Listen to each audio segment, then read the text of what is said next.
selain taman dan ada kolam ikan, di sini juga ada kolam renang. Dan kolam renangnya tuh ada dua guys. Nah yang satu itu untuk dewasa, yang satu itu untuk anak-anak.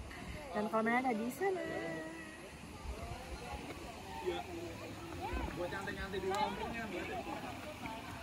Itu guys, lihat pemandangannya bagus. Tadi kita udah renang di sana guys. Cuman memang pas lagi renang kita nggak sempat nge-shoot. Cuman tadi ada video Iva lagi renang di situ yang ditampilin guys.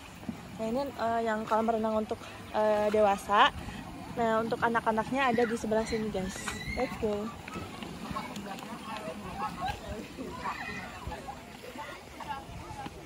Nah untuk kolam renang anak-anaknya di sebelah sini. Nah itu guys, bagus banget pokoknya pemandangannya guys. Ketika kalian renang di sini, kalian bisa lihat pemandangannya ke atas. Nah, lihat. Taram. Dah.